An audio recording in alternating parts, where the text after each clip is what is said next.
भोपाल के शहर में रिंकी और पिंकी दो बहनें अपने माता पिता के संग रहा करती थी। उन दोनों के माता पिता मुकेश और सुमन एक बिल्डर के पास काम करते थे और उसी से उनके घर का गुजारा चलता था। एक बार की बात है, मुकेश और सुमन जब साइट पर काम कर रहे थे तो ऊपर से हाई वोल्टेज तार गिर जाने की वजह से मुकेश और सुमन की वहीं पर मौत हो जाती है। माँ बाप के गुजर जाने के बाद रिंकी और पिंकी अनाथ हो जाते हैं। दीदी, माँ और पिताजी हमें छोड़कर कहाँ चले गए? बताओ ना दीदी, वो कहाँ चले गए? पिंकी, रोते नहीं। माँ पिताजी हमें छोड़कर कहीं नहीं गए हैं। वो आसमान में तारा बनकर हमें देख रहे हैं। चलो अब चुप हो जाओ, नहीं तो माँ को पता चलेगा कि उनकी लाडली बेटी रो रही है तो वो क्या सोचेंगी। चलो चुप हो जाओ और खाना खा लो। फिर रिंकी और पिंकी दोनों खाना खा लेती है। ऐसे ही कुछ दिन बीत जाते हैं। फिर एक दिन उस मकान की मालकिन आती है। बस बहुत हो गया तुम दोनों का। हमारा मकान कोई अनाथ आश्रम नहीं है कि तुम दोनों यहाँ रह रही हो। 2 महीने से ज्यादा हो गया है, पर अभी तक तुमने किराया नहीं दिया। देखो, बहुत हो गया है। मुझे तुम दोनों से बहुत हमदर्दी है, लेकिन अब से मैं तुम्हें यहाँ रुकने नहीं दे सकती। चलो निकलो मेरे घर से, कहीं और जाकर रहो। मालकिन जी, कृपया करके हमें इस घर से मत निकालिए। हम कहाँ जाएंगे? हम क्या करेंगे? मालकिन जी, कृपया करके हम पर तरस खाइए। इतने दिन से तो तुम पर तरस ही खा रही थी, जो कि तुम्हें फ्री में रहने दे रही थी, पर अब नहीं। जल्दी मेरा घर खाली करो। दोनों बहनें रोते रोते वहाँ से निकल जाती है। दोनों बहन को चलते चलते सुबह से शाम हो जाती है और दोनों बहनें वहीं एक पेड़ के नीचे थक कर सो जाती हैं। अगले दिन पिंकी रिंकी से कहती है, दीदी, मुझे बहुत तेज भूख लग रही है। भूख के मारे मेरे पेट में दर्द हो रहा है। प्लीज कुछ खाने को दे दो। बस थोड़ी देर और बहन, मैं कुछ खाने का इंतजाम करती हूँ। बस थोड़ी देर और। दोनों फिर वहाँ से चलती है। कुछ देर चलने के बाद सामने कुछ मजदूर वहाँ बोरियां ढो रहे थे। रिंकी वहाँ जाती है और वहाँ के मालिक से बोलती है, अंकल जी, क्या मुझे यहाँ कोई काम मिल सकता है? कोई भी काम हो मैं कर लूँगी। मेरी बहन भूखी है, प्लीज अंकल जी। बेटा, आप लोग तो अभी बहुत छोटे हो। आप लोग यहाँ काम नहीं कर पाओगे। ये काम बहुत मेहनत का काम है। ये लो 100 रुपए, इससे कुछ खाने को खरीद लेना और अपने घर जाओ। नहीं अंकल जी, मुझे बिन मेहनत के आपसे पैसे नहीं लेने हैं। ये तो भीख मांगना हुआ ना। मेरी माँ हमेशा कहती थी कि मेहनत से कमाकर खाना चाहिए।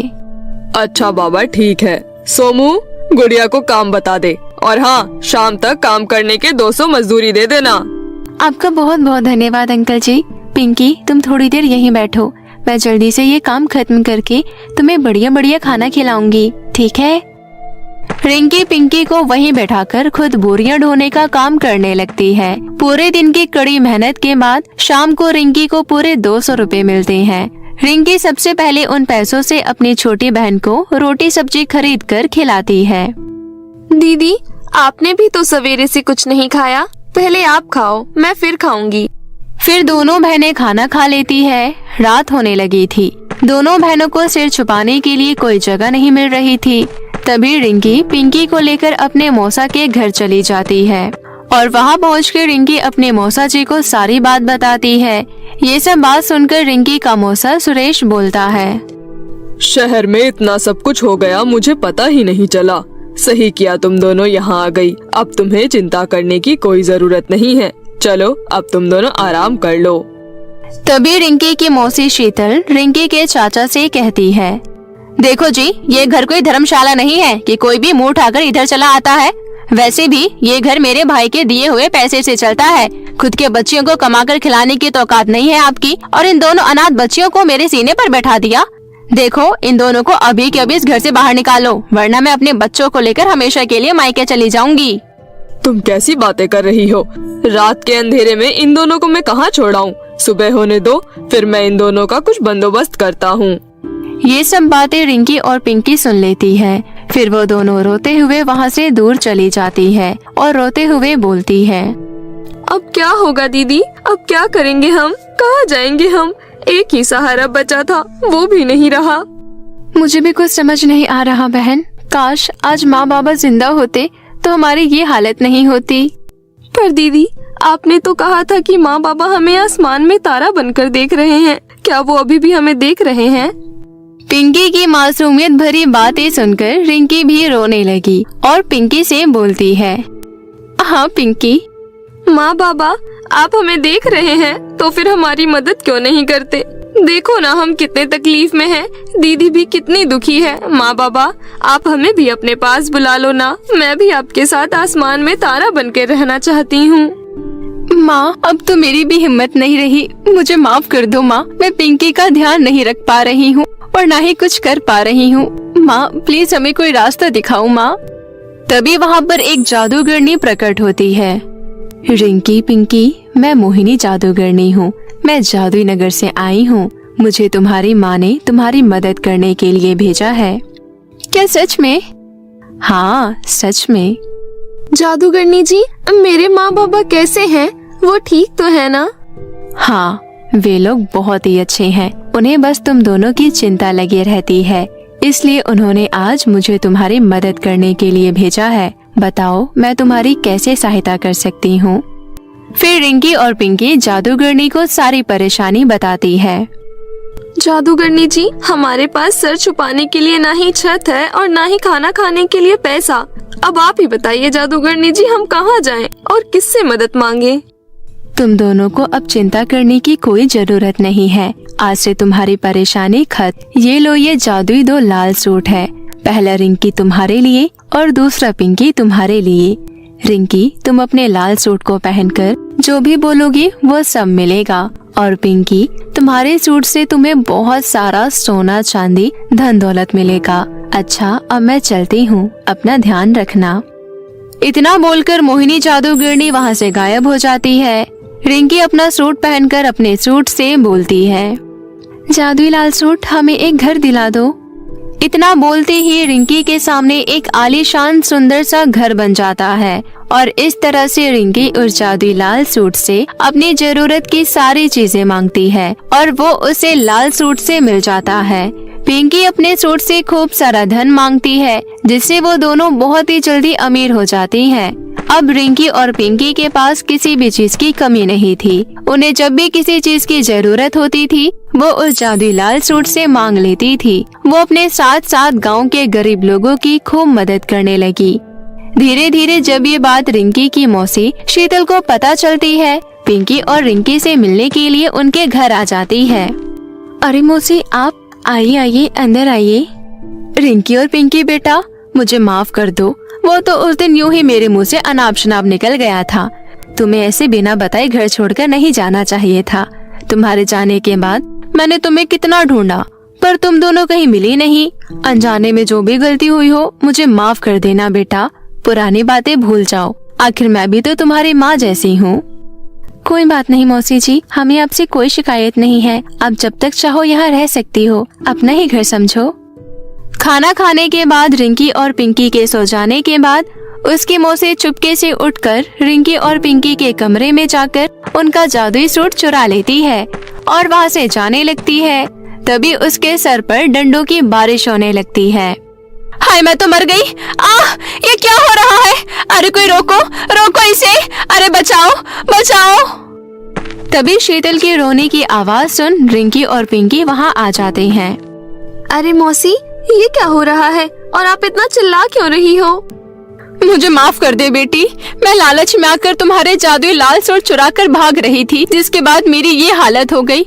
मैं तुमसे हाथ जोड़कर विनती करती हूँ बेटा, इस डंडे को रोक ले, नहीं तो तेरी मौसी आज ही स्वर्ग सिधार जाएगी। प्लीज बेटा। जादुई लाल सूट मेरी चाची को माफ कर दो और उन्हें मत मारो और उन्हें जाने दो। रिंकी के इतना बोलते ही जादुई डंडा रुक जाता है और उसकी चाची वहाँ से उल्टे पैर भागती है। फिर कभी लौटकर रिंकी और पिंकी को परेशान करने नहीं आती। सोने और चांदी के जादुई 2 रास्ते। एक गांव में पवित्रा नाम की एक लड़की रहती थी। पवित्रा एक बहुत ही अच्छी और सरल स्वभाव की लड़की थी। उसका इस दुनिया में उसके पिताजी के अलावा और कोई भी नहीं था। वो अपने पिताजी से बहुत प्यार करती थी। एक दिन अचानक से उसके पिताजी को कोई बीमारी हो जाती है। वो बहुत परेशान हो जाती है। जब वो गाँव के वैद्य जी को दिखाती है तो वैद्य जी उसे जंगल से कुछ जड़ी बूटी लाने को कहते हैं, जिसे लेने के लिए पवित्रा एक बहुत लंबे रास्ते पर निकल जाती है। पवित्रा जंगल के रास्ते पर चल रही थी। वो आगे की ओर चली जा रही थी। तभी उसके सामने दो रास्ते दिखाई देते हैं। एक रास्ता चांदी का था और दूसरा रास्ता सोने का। अरे यहाँ पर तो दो रास्ते हैं, मैं इनमें से कौन सा रास्ता चुनूं? थोड़ी देर तक सोचने के बाद पवित्रा सोने के रास्ते पर चली जाती है। थोड़ी दूर चलने के बाद अचानक से पवित्रा दूसरी दुनिया में पहुंच जाती है। पवित्रा बहुत ही ज्यादा डर जाती है और खुद से ही कहती है, हे भगवान, ये मैं कहाँ आ गई? पवित्रा थोड़ा और आगे बढ़ती है। थोड़ा आगे जाने के बाद एक दरवाजे के आगे बहुत बड़ी और विशाल औरत खड़ी थी। उसे देखकर ऐसा लग रहा था जैसे मानो वो उस दरवाजे की रखवाली कर रही हो। पवित्रा डरते डरते उस विशाल औरत के पास जाती है और उससे पूछती है, सुनिए काकी, क्या आप मुझे बता सकती हैं कि ये कौन सी जगह है? मुझे अपने घर जाना है। ये तुम कैसी बातें कर रही हो? अब तुम हमेशा के लिए यहीं रहने वाली हो। अब तुम यहाँ से कहीं नहीं जा सकती। लेकिन आप कौन हैं और मैं यहाँ क्यों रहूंगी? मेरे पास रहने के लिए खुद का घर है। मूर्ख लड़की, अब तुम मर चुकी हो और तुम यहाँ यमलोक में हो। तुम अब वापस धरती पर नहीं जा सकती। ये आप कैसी बातें कर रही हैं? मैं कब मरी? मैं तो जंगल के रास्ते अपने पिता के लिए कुछ जड़ी बूटियाँ लेने जा रही थी। आते वक्त मुझे दो रास्ते दिखाई दिए थे। एक रास्ता चांदी का था और दूसरा सोने का। मुझे सोने का रास्ता ज्यादा अच्छा लगा, इसलिए मैं उसी रास्ते पर चलने लगी और फिर मैं यहाँ आ गई। तो इस बीच बताओ, मैं मरी कब? जब तुम जंगल के रास्ते से जा रही थी तभी तुम्हें एक बहुत जहरीली बिच्छू ने काट लिया था। मौके पर ही तुम्हारी मृत्यु हो गई थी। मरने के बाद ही तुम्हें दो चांदी और सोने के रास्ते दिखाई दिए थे, जिसमें से तुमने एक रास्ता चुना। उस औरत की बात सुनकर पवित्रा रोने लगती है। ये सब कैसे हो सकता है? मैं अब अपने पापा को कैसे बचा पाऊंगी? मेरे पिता घर पर मेरा इंतजार कर रहे होंगे। हे भगवान, ये सब क्या हो गया? काकी, क्या कोई दूसरा रास्ता नहीं है जिससे कि वापस मैं पृथ्वी पर जा सकूं?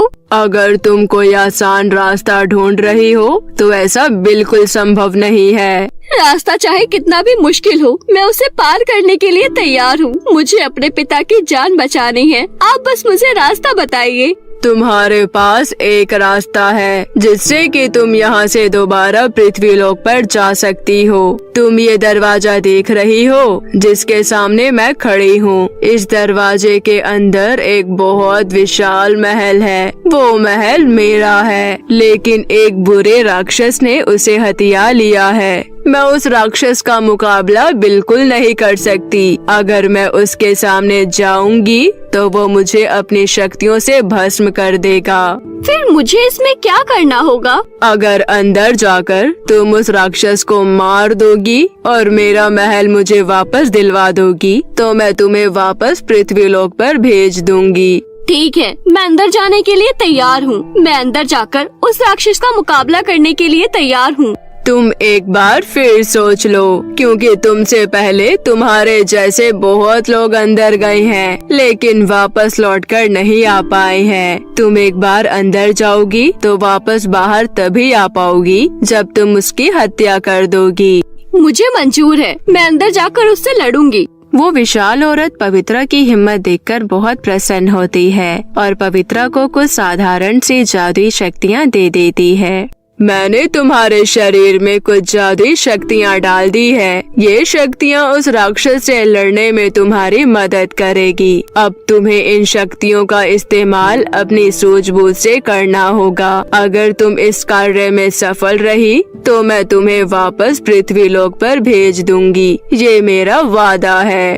वो विशाल औरत दरवाजा खोल देती है और पवित्रा उस दरवाजे के अंदर चली जाती है। वैसे ही दरवाजा बंद हो जाता है। पवित्रा अंदर जाकर देखती है कि अंदर सच में बहुत खूबसूरत महल है। चारों ओर बहुत शांति थी। पवित्रा महल के अंदर घूमने लगती है। पवित्रा उस राक्षस को ढूंढ रही थी। पवित्रा ने काफी देर तक ढूंढा लेकिन उसे राक्षस कहीं दिखाई नहीं दिया। थोड़ी देर बाद पवित्रा को किसी के सांस लेने की आवाज आवाज आती है। पवित्रा जब उस आवाज का पीछा करती है तो वो देखती है कि एक कमरे में वो राक्षस चैन की नींद सो रहा है। जैसे ही पवित्रा आगे बढ़ती है वैसे ही राक्षस की नींद खुल जाती है। हा हा हा हा हा हा। कौन है यहाँ? पवित्रा अपनी शक्तियों का इस्तेमाल करती है और अदृश्य हो जाती है। इस वजह से राक्षस पवित्रा को नहीं देख पा रहा था, लेकिन पवित्रा राक्षस को अच्छे तरीके से देख पा रही थी। अपनी शक्तियों का इस्तेमाल करके पवित्रा राक्षस की लोहे के डंडे से पिटाई करने लगती है। कौन है? कौन कर रहा है ये सब? लेकिन उस लोहे के डंडे से तो राक्षस को कोई फर्क ही नहीं पड़ रहा था। वो अभी भी बिल्कुल स्वस्थ खड़ा था। अरे ये तो बहुत शक्तिशाली है, लगता है इस पर कोई बल काम नहीं करेगा। अब मैं क्या करूं? मुझे इसको मारने के लिए कोई और उपाय सोचना होगा। जो भी है एक बार मेरे सामने आ जा, फिर बताता हूँ। हा हा हा हा हा। ये सब चीजें मुझ पर काम नहीं करती। इसी तरह 2 दिन बीत जाते हैं और पवित्रा को बहुत जोरों की भूख लगती है। पवित्रा अदृश्य होकर महल में खाना ढूंढने लगती है। उसे राक्षस के कमरे में कुछ फल दिखते हैं। पवित्रा फल खा लेती है। वहीं बगल में पानी रखा हुआ था। पवित्रा पानी पीकर गिलास वहीं रख देती है। तभी अचानक से राक्षस अपने कमरे में आ जाता है। पवित्रा घबरा जाती है, लेकिन फिर उसे याद आता है कि वो तो किसी को दिखाई ही नहीं दे रही है। पवित्रा के हाथों से पानी का गिलास गिर जाता है। जैसे ही राक्षस आगे आता है उसका पैर पानी पर पड़ता है और वो बहुत जोर से चिल्लाने लगता है। कौन मूर्ख है जिसने मेरे कक्ष में पानी रखा है? राक्षस गुस्से में अपने नौकर को बुलाता है। मेरे कक्ष में पानी कैसे आया? तुम लोग अच्छे से जानते हो ना कि मुझे पानी से कितना दूर रहना है। मेरे मरने की वजह पानी बन सकती है, इसके बावजूद तुमने मेरे कक्ष में पानी रखा। माफ कर दीजिए सरकार, हमने तो आपके कक्ष में सिर्फ फल रखा था, पता नहीं पानी कहाँ से आ गया। राक्षस गुस्से में अपने उस नौकर को जान से मार देता है और उसे खा जाता है। ये सब देखकर पवित्रा बहुत ज्यादा घबरा जाती है, लेकिन उसे एक बात समझ आ गई थी। अच्छा, तो इस राक्षस को कोई बल नहीं मार सकता, बल्कि इसकी मौत पानी से होगी। मुझे राक्षस को मारने का हथियार मिल गया। महल के थोड़ी ही दूर एक तालाब था। पवित्रा अब योजना बनाने लगती है कि आखिर राक्षस को उस तालाब तक कैसे लेकर जाया जाए। बहुत सोचने के बाद पवित्रा को एक आइडिया आ जाता है। एक दिन पवित्रा अदृश्य होकर राक्षस को आवाज लगाती है। अब तेरा अंत आ गया है राक्षस, अब तुझे मरना होगा। कौन है वहाँ? किसकी आवाज आ रही है मुझे? मैं तेरी मौत हूँ, तुझे तेरी मौत की आवाज सुनाई दे रही है। इतना कहकर पवित्रा राक्षस के सामने आ जाती है। राक्षस पवित्रा को देखकर जोर जोर से हंसने लगता है। हा हा हा हा हा हा। तो तू मेरी मौत है। तेरे जैसे बहुत लोग आए हैं यहाँ और उनको मैंने बहुत बुरी मौत दी है। अब तेरी बारी। राक्षस पवित्रा के पीछे भागने लगता है और पवित्रा आगे आगे भागने लगती है। भागते भागते पवित्रा तालाब के नजदीक छुप जाती है। जब राक्षस तालाब के नजदीक आ जाता है तो अपनी शक्तियों का इस्तेमाल करके पवित्रा राक्षस को तालाब में धकेल देती है। तालाब में गिरते ही राक्षस जोर जोर से चिल्लाने लगता है। बचाओ मुझे, कोई तो बचाओ, यहाँ से निकालो मुझे। कहा था ना मैंने कि तुझे तेरी मौत बुला रही है, अब तुझे मरने से कोई नहीं रोक सकता। राक्षस बहुत छटपटाता है और पानी के अंदर जलकर भस्म हो जाता है। राक्षस के खत्म होते ही उसके सारे नौकर भी गायब हो जाते हैं और पूरा महल राक्षसी शक्तियों से मुक्त हो जाता है। अपना कार्य करके पवित्रा दरवाजे के पास आती है और कहती है, दरवाजा खोलो, मैंने राक्षस की हत्या कर दी है। ये सुनकर विशाल औरत दरवाजा खोलती है। जब वो अंदर आकर देखती है तो वो देखती है कि सब कुछ पहले जैसा हो गया है। ये तो चमत्कार हो गया, तुमने तो सचमुच राक्षस को खत्म कर दिया। अब मैं अपना वादा जरूर निभाऊंगी। मुझे जल्दी से धरती पर भेज दो, मुझे अपने पिता की जान बचानी है। तुम यहाँ से सीधा जाओ, तुम्हें पहले की तरह 2 रास्ते दिखाई देंगे। इस बार तुम्हें सोने के रास्ते पर नहीं, चांदी के रास्ते पर जाना होगा। तुम वापस पृथ्वीलोक पहुँच जाओगी।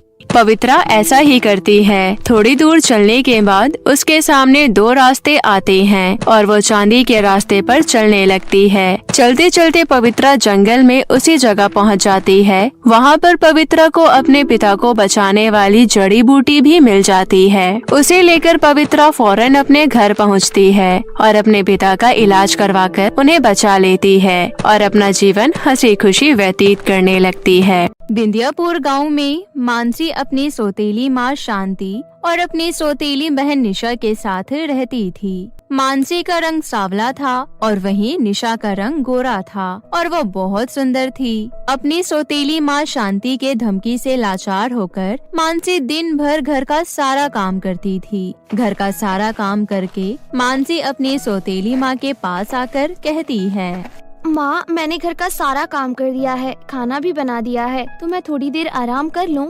घर का काम कर दिया है तो कौन सा बड़ा तीर मार दिया है? कल मुही कहीं की, जा यहाँ से। अपनी माँ की बात सुनकर मानसी नम आंखों के साथ सिलाई करने बैठ जाती है। तभी वहाँ शांति आती है और कहती है, अरे ओ नाश पीटी और कल्लो माई, बंद करिए खटर पटर। जब देखो इस सिलाई मशीन पर बैठकर खटपट करती रहती है, सारी नींद खराब कर दी। चल अब जल्दी से मेरे और मेरी बेटी के लिए चाय बना कर ला। माँ, बस मुझे थोड़ी देर दे दो, आज विमला काकी की बेटी की शादी है, बस उसका लहंगा तैयार होने ही वाला है, फिर मैं झटपट से चाय बना दूंगी। मैंने एक बार बोल दिया ना, मुझे चाय चाहिए तो चाहिए। अपना ये लहंगा लाचा बाद में सिलती रही हो, वरना मैं तुझे इस सिलाई मशीन के साथ घर के बाहर का रास्ता दिखा दूंगी। ठीक है माँ, मैं अभी बना कर लाती हूँ। मानसी सिलाई मशीन छोड़कर उनके लिए चाय बनाती है। चाय बनाकर उन्हें दे आती है। फिर वो लहंगा सिलने बैठ जाती है। फिर थोड़ी ही देर बाद विमला काकी उसका दरवाजा खटखटाती है। अरे मानसी, दरवाजा खोल। मानसी दरवाजा खोलने जाती है और विमला काकी को अंदर लेकर आती है। लहंगा तैयार हो गया है क्या? हाँ काकी, हो गया है, ये लो लहंगा। लहंगा देखकर विमला काकी कहती है, अरे वाह मानसी, कितना सुंदर लहंगा सिला है तूने, कितनी बारीक बनावट और तुरपाई भी एकदम महीन। ये ले तेरा मेहनताना 1500 रुपए। पर काकी, ये 1500 तो बहुत ज्यादा है। अरे मानसी, तेरे हाथों के हुनर के आगे तो ये 1500 रुपए बहुत कम है। मानसी बेटा, मैं तो बस भगवान से यही मन्नत मांगती हूँ कि वो दिन जल्दी आए जब तू अपनी शादी का लहंगा सिले। पूरे 22 बरस की हो चली है तू। आज अगर तेरी माँ जिंदा होती तो तेरे हाथ कब के पीले हो चुके होते। इतना कहकर विमला काकी चली जाती है। विमला काकी के जाते ही शांति मानसी के हाथ से वो सारे पैसे छीनते हुए कहती है, ला दे ये सारे पैसे मुझे। नहीं माँ, मैं ये पैसे आपको नहीं दूंगी। मैंने ये पैसे सिलाई मशीन पर अपनी आंखें फोड़ फोड़ कर कमाए हैं। मैं लहंगों का एक बहुत बड़ा बुटीक खोलना चाहती हूँ, आप मेरे पैसे मुझसे मत लीजिए। तभी वहाँ निशा भी आ जाती है और कहती है, जानती हो माँ, ये काली कलूटी विमला काकी से हम माँ बेटी की बुराई कर रही थी, वो तो मैंने इसकी बातें सुन ली। अच्छा जी, क्यों रे नमक हराम, क्या खुसर फुसर कर रही थी तू? 4 पैसे क्या कमाने लगी है? तेरे तो तेवर ही बदल गए। लगता है तेरे घर में झाड़नी पड़ेगी। आज तू सारा दिन घर से बाहर रहेगी, समझी? नहीं माँ, ऐसा मत करो, मुझे मत निकालो।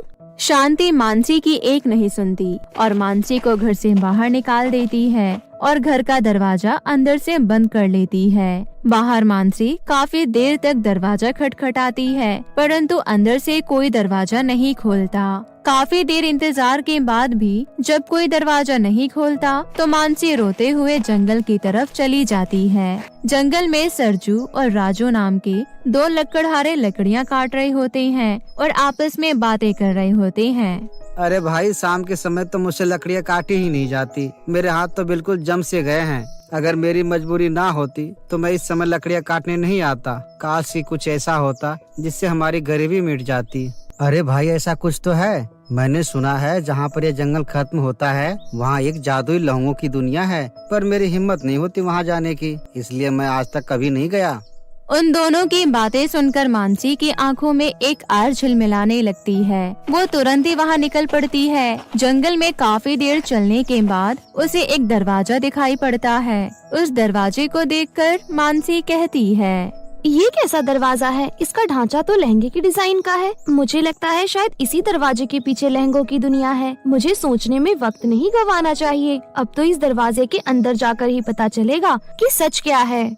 जैसे ही मानसी वो दरवाजा खोलती है तो उसे एक सीढ़ी दिखाई देती है। वो जैसे ही सीढ़ियों से नीचे उतरती है तो लहंगों की दुनिया का नजारा देखकर वो दंग रह जाती है। वहाँ कई सारे पेड़ों की डाल पर सुंदर सुंदर लहंगे लटक कर चमचमा रहे होते हैं, परंतु उन सभी पेड़ों के आंखों से आंसू बह रहे होते हैं। उन्हें इस तरह रोता देखकर मानसी पेड़ों से पूछती है, अरे तुम सब रो क्यों रहे हो?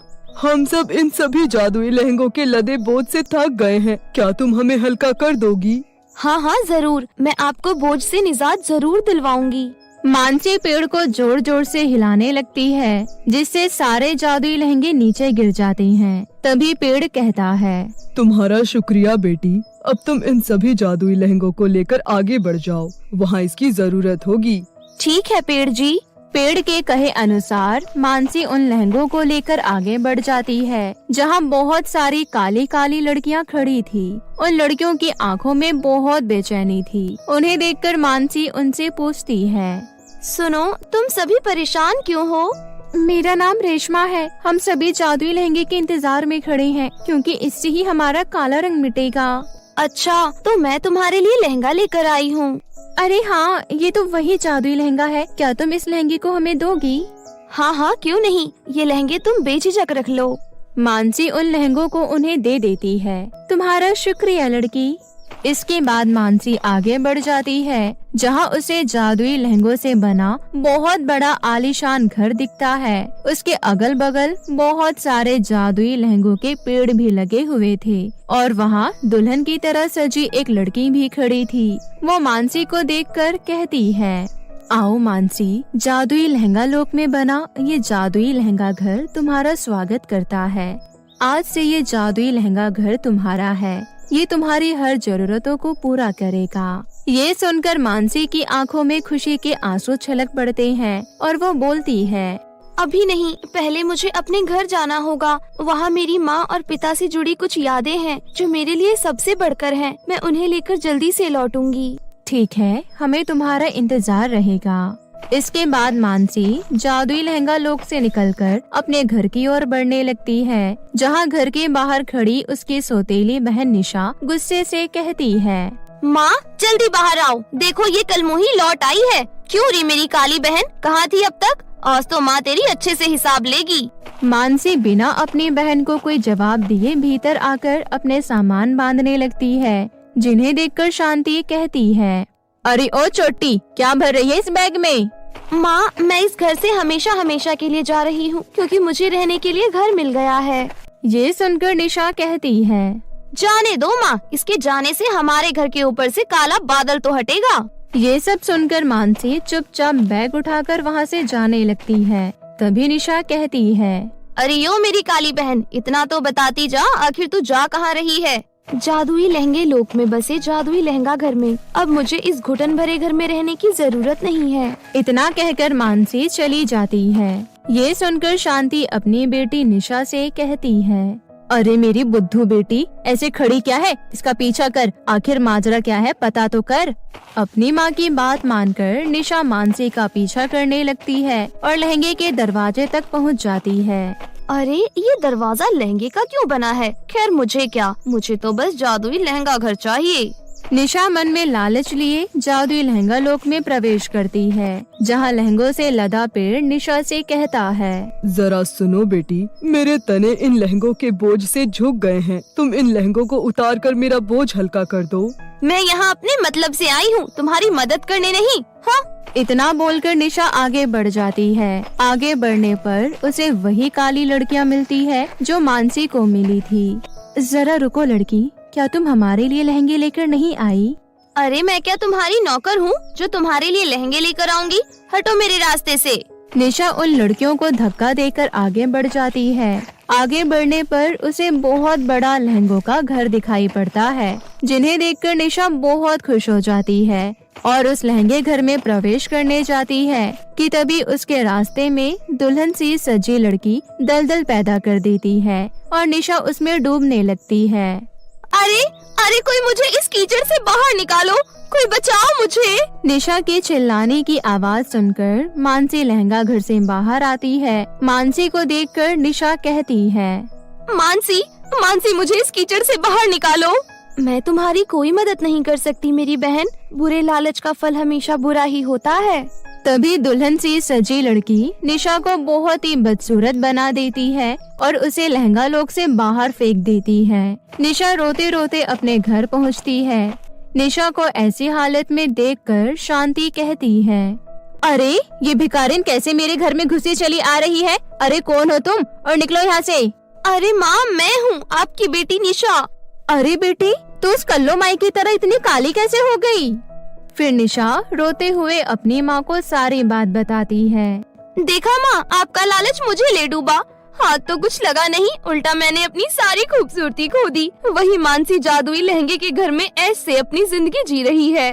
उस दिन के बाद से निशा को बदसूरत शक्ल लेकर ही जीना पड़ता है और शांति को भी अपनी गलती पर पछतावा होता है। दूसरी तरफ मानसी साफ मन की होने के कारण लहंगा लोक की मालकिन बन जाती है और खुशी खुशी अपनी जिंदगी व्यतीत करती है। जादुई सोने और चांदी के लहंगे। किसी गांव में अनुष्का अपने सौतेली माँ अनीता के साथ रहती थी। अनीता बहुत ही मक्कार और मतलबी किस्म की औरत थी। वो अनुष्का से सारा दिन घर का काम करवाती थी और उसको रात में बचा कुचा बासी खाना देती थी। इसी तरह दुखों से भरे अनुष्का की जिंदगी कट रही थी। एक दिन अनुष्का की सहेली अंजलि की शादी थी, लेकिन अनुष्का के पास पहनने के लिए कपड़े नहीं थे। इसलिए वो अनीता के पास जाती है और कपड़ों की मांग करती है। माँ, मेरे पास एक भी कपड़े नहीं हैं और जो भी कपड़े हैं सब फटे पुराने हैं। कृपया मुझे अंजलि की शादी में पहनने के लिए एक लहंगा दिलवा दो ना। अरे तुझ जैसे भिखारन को लहंगा चाहिए? तेरा बाप यहाँ पर पैसों से भरा बक्सा थोड़ी ना छोड़ कर गया है जो मैं तेरी हर फरमाइश पूरी करती फिरूं। चल भाग यहाँ से। सुबह सुबह मेरा दिमाग मत खराब कर और जाकर घर का सारा काम खत्म कर, वरना मार मार कर तेरी खाल खींच लूंगी। अनुष्का उदास होकर घर के कामों में लग जाती है। अनुष्का अपना एक पुराना सा फटा हुआ लहंगा कैसे न कैसे सिलकर उसको तैयार कर लेती है और उसको धोकर डाल देती है ताकि वो उसको अंजलि की शादी में पहनकर जा सके। लेकिन शाम को जब वो लहंगा पहनने के लिए अपना लहंगा छत से उतारने जाती है तो वो देखती है कि लहंगा वहाँ से गायब है। इसलिए अनुष्का उदास मन से अपने गंदे सड़े कपड़ों में ही अंजलि की शादी में चली जाती है। शादी में आए सभी लोग अनुष्का पर बहुत हंसते हैं। वो सब देखकर अनुष्का और भी ज्यादा दुखी हो जाती है और वो अपने गांव के पास वाली नदी के पास आकर बैठ जाती है और रोने लगती है। भगवान जी, आप मेरे साथ ऐसा क्यों कर रहे हो? क्यों कोई मुझसे प्यार नहीं करता? सभी मेरी गरीबी का मजाक उड़ाते हैं। अगर आज मेरे माँ बाप जिंदा होते तो मुझे ये दिन न देखना पड़ता। आपने मुझसे मेरे माँ बाप को क्यों छीन लिया?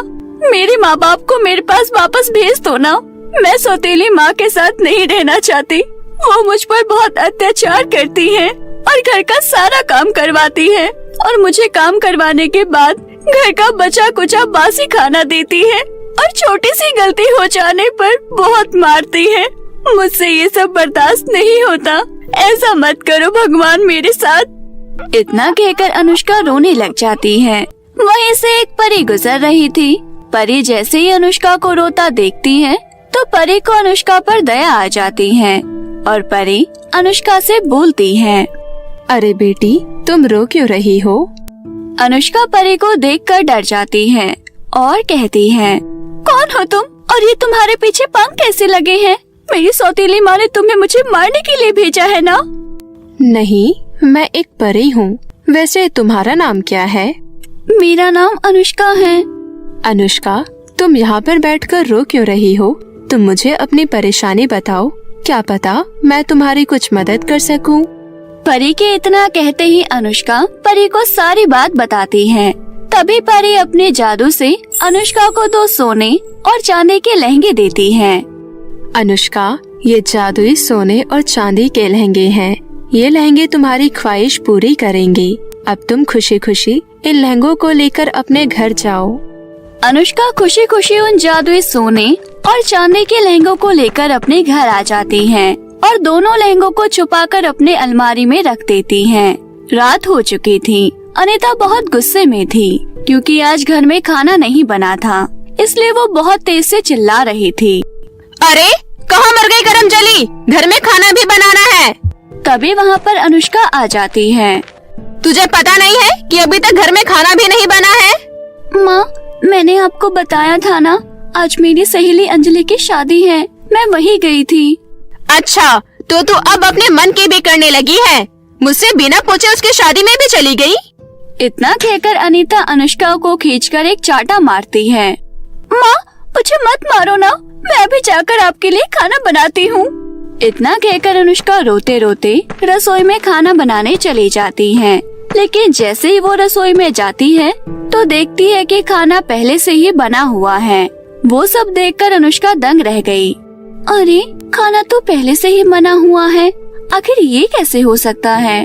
अनुष्का रसोई में खड़ी हुई थी, तभी वहाँ पर सोने और चांदी के दोनों लहंगे प्रकट हो जाते हैं और उनमें से सोने का लहंगा कहता है, अनुष्का, ये खाना हमने बनाया है, जाओ ये खाना अपनी माँ को दे आओ। हाँ अनुष्का, अपनी माँ को ये खाना देकर आओ, फिर देखना क्या होता है। अब तुम्हें डरने की कोई जरूरत नहीं है, अब हम तुम्हारे साथ हैं। अनुष्का दोनों लहंगों की बात सुनती है और प्लेट में खाना लगाकर अपनी माँ को देने जाती है। आज तो बड़ी जल्दी खाना बना दिया तूने। किसी ने बिल्कुल सच ही कहा है, लातों के भूत बातों से नहीं मानते। लगता है ये उसी का असर है, इसलिए आज फुर्ती में खाना बना लिया। चल अब खाना यहाँ रख और निकल यहाँ से। अनुष्का के जाने के बाद अनीता खाना खाने लगती है। खाना खाने के कुछ देर बाद ही अनीता को चक्कर आने लगते हैं और वो बेहोश होकर गिर जाती है। अनुष्का वहाँ पर आती है तो वो अनीता को बेहोश देख उसको होश में लाने की कोशिश करती है। माँ, उठो ना, आपको क्या हुआ? उठो ना माँ। इतना कहकर अनुष्का अनीता के मुंह पर पानी के छींटे मारती है। अनीता के मुंह पर पानी के छींटे पड़ते ही अनीता को होश आ जाता है और वो अनुष्का से कहती है, करमचली, तूने मेरे खाने में क्या मिलाया था? कुछ नहीं माँ, मैंने आपके खाने में कुछ भी नहीं मिलाया। तू ऐसे नहीं बताएगी, तुझे सबक सिखाना ही पड़ेगा। इतना कहकर अनीता अनुष्का को बहुत मारती है। अनुष्का को हाथ पैर में बहुत चोट लग गई थी और तो और अनीता ने अनुष्का को 3 दिन तक खाने को कुछ भी नहीं दिया था।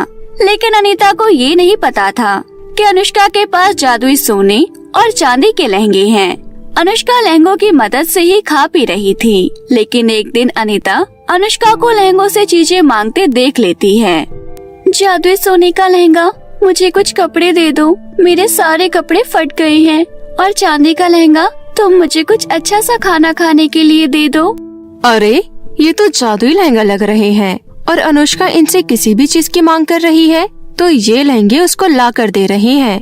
क्यों ना मैं अगर इन लहंगों को चुरा लूं तो मैं जादुई लहंगा से बहुत सारा सोना चांदी मांग सकती हूँ और अमीर हो सकती हूँ। इतना सोचकर अनीता अगले दिन रात में अनुष्का के कमरे में से दोनों लहंगे चुरा लेती हैं और अपने कमरे में अलमारी में जाकर रख देती हैं।